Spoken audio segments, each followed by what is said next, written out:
Manish, let me address this issue that we just heard there from Hitendra in terms of organizations being more listening, being more empathetic, and actually trying to change the culture, change policies to ensure that you bring in more women and you retain more women and you create a culture of meritocracy. I know you've made this a C-suite priority for you, and there's already been a fair amount of work that's gone in there. What's worked? What hasn't?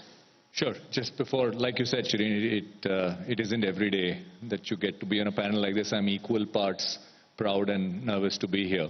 So for starters, I think it first starts from absolutely from the top, right? It wasn't until I joined Godrej over 3.5 years ago that the appreciation came through that diversity goes much, much beyond gender. It goes to religion, sexual orientation, just parts of the country you're from.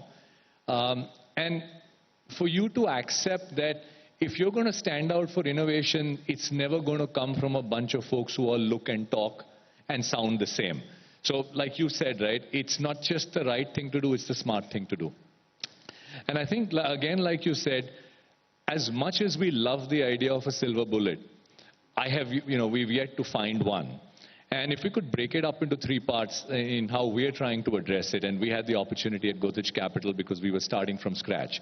So we had sort of the help from the group, we had people to learn from and role model from. For example, in the FMCG business, Godrej Consumer has 40% of the board are women.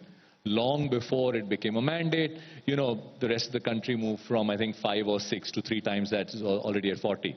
So there was a high benchmark already set.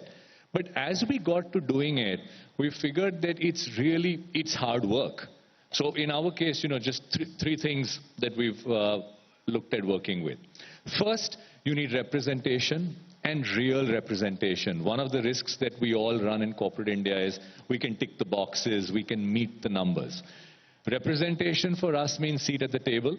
So for us, in my management team, 50% are women. So it's like right down the middle, half and half. It starts there but doesn't stop there. It's got to go to CXO -1. Again, their numbers are similar. But again, like we spoke earlier, as getting the leadership team through the door is the start. Once leadership is in, it's been a struggle, and it's been, again, a lot of hard work, part of our teams here. You've got to expand the top of the funnel. If I'm a middle-level, hiring manager, I've got 5 people to hire and I've got 10 resumes to hire them from. And if you only if 9 of the 10 are men, and then you expect me to meet 40-50%, how am I going to manage that? And there are ways to do that, right? Careers 2.0, you've got to look harder. So part one, representation and seat at the table. Part 2 is just ease of doing business. So in financial services, so many of our policies are, old boys club led. For example, we've just got crazy end of month, end of quarter, late nights. And so often when you get the policies right for women, it's the right thing to do for the company. For instance, it's just par for the course to be sitting up through midnight, end of quarters, burning the midnight oil, getting it done. Level 1, you solve for saying, just do the right thing, get the cab going, trusted, late night providers, etc. But level 2 is saying, hang on a second. Yeah. If we're new age, aren't we going to get better? Shouldn't everybody just go home at a decent hour? Yeah. And last not least, actually, is how are you facilitating growth? So, folks spoke about coaching and networks internally, so I won't talk any more about that, but there are a few programs there. But one example I'd love to give is very, very often women growing in organizations, mobility has been a problem. It's perfectly normal for the spouse, the wife, to follow the husband if he's moving up, but doesn't always work the other way around. So why must you always have to move to head office if you're going to take the promotion or let it go? The country is pretty much an equal market. Those of us who are in retail businesses, every leader doesn't have to sit in the same building. So if you're based elsewhere, and we've loved the fact that we've been able to promote folks in saying you run the larger job, travel as you need to, as all of us do, but you don't need to move. No, so I think a few of these things. That's an important point that you make, and I want to segue that to you, Mr. Venkatraman, because Deloitte does a study on what really impacts women in the workforce. And this is this is a real statistic. I think it's 51% women feel that they have mental health related issues because of just dealing with the pressures that come with work and dealing with stuff at home as well. And that's a reality, and that's an undeniable reality. I want you to take us through, what the data is telling us about what's constraining women, what's holding back women in the workforce. Thank you, Shireen. I think that first, I must really genuinely thank you, because in Deloitte we have a rule of 40-40-20, that 40% men, 40% women. Sir, if you can hold up the mic. And 20% for the underprivileged. Today, though I'm privileged to be here with you, if I count myself in the underprivileged, we have the right ratio of representation here. Well, I mean, this is a vexing problem, but it's also the greatest, I think, the opportunity of our times. And let me start at a macro level to say, if I look at India, because we're all here, we're all building businesses here, 400 million millennials in this country, 50% minimum women, that's 200 million millennials. Even if you say we get 50% of that in the workforce, and that's 100 million, it's a staggering number. I'm pretty sure that most of us in this room have an average age which is below 30 as well. I mean, I, for one, in our organization, employ 8,000 women. The vast majority are about 27 to 28 years old. And this is the excitement. And we talked about whether it's the right thing to do. We believe that it's the right business thing to do. Yeah. But when we do our surveys, and these are global surveys, this is not an India survey. This is a survey. Am I okay or am I? Yeah, fine. This is a survey which we did in 30 countries across. And I think it's certainly also due to the pandemic that there was a lot of stress in the system. I also do believe that one of the reasons why this happens, if I look at causal factors, is because when we look at how we deal with women in the workforce, we sometimes forget that they do a hell of a lot of work outside of their work. And during the pandemic, that was particularly, very, very stressful, with the fact that your children were at home. You have a lot of families where people thought it's a woman's job to take care of what happens to the child at home. And therefore, when you look at stress, we look at stress in the workplace to say solve it by not just trying to solve what happens at work. Work-life balance is not just about what happens at work. It's what happens in life.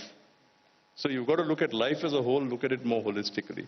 But the real finding we got from the survey is the fact that if you have those evolved organizations who know how to respect the fact that you have to treat your entire workforce, it's not just women, because we're talking about equality, men and women better.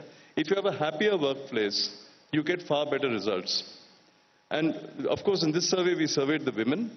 And women who were surveyed who were in these happier organizations said that they were willing to stay with the same organization for more than 5 years. In our services industry, 5 years is like a bonus, right? Because you're spending so much time training people, they build the relationships. If you keep them for 5 years, you've virtually got them for life. Yeah, I agree that if you make it conducive for women to stay on, they will. But, I want to address that issue, and I'll get each one of you to talk about that. Sangeeta, let me start by asking you to actually have policies where I think we're still struggling with the mindset that maternity benefit, it's not a benefit, it is a right that the woman has, because she is actually looking after and childcare is the primary responsibility, and especially in patriarchal cultures like ours. So to get corporations to change the mindset of seeing these as benefits or incentives to women, and also to look at things from a much more gender neutral way. So why not look at parental leave and make that an option and make that accessible to people? I know Finland is doing that. What about the opportunity as a business opportunity for childcare, for geriatric care? Why are we not thinking actively about these things? I mean, we are one of the world's best destinations when it comes to healthcare. Why aren't we actively thinking about affordable childcare, affordable geriatric care, which otherwise becomes a disproportionate burden on women? So, Shireen, with this question, you've really opened up a series of, the next dimension. Starting first with the policy, I want to take a minute to say that During this time at FICCI, we started what was called the greater 50%. Because we said that while in India the population of women is under 49, their impact is actually the greater 50%. Because their impact is seen in multiple dimensions which are very often not measured. And one of those unmeasured dimensions is the care economy, which is a whole separate subject. Can we quantify it? Can we put a tag on it? What will the impact be if we could tag the care economy? Our GDP would almost go up by 40 to 70%, depending on how you look at it. So that's one whole dimension. But coming back to the important thing of two important things that you raised, one is policy and the other is mindset. So in policy, we actually made a framework called the Female Friendly Organization, which was a simple checklist. You know, from things like, do you have toilets? What do you do in terms of leave policy? Do you have paternity leave? And therefore the woman, it's not just about being able to stay at home and protect her income. It's also what happens to her place in the career ladder. Because if she's taking 6 months or 1 year off, has she lost her promotion opportunities? So we need to start thinking equal in many ways. And with that and a policy framework, I really want to jump to the whole idea of mindset. Because many of these are not just about a policy framework, it's about execution and it's about mindset. And I'm going to give you a very simple example. Many medical colleges today have almost 70% women.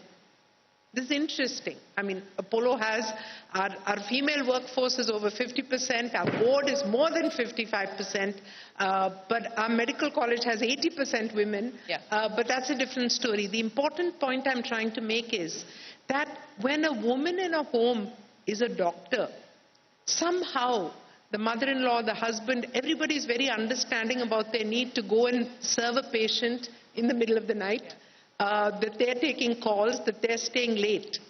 This ability to respect the woman's career, and I'm really happy they're doing it for women doctors, but I think this ability to extend this framework to more than the medical profession will be one step towards recognition of women's contribution in the workforce at large.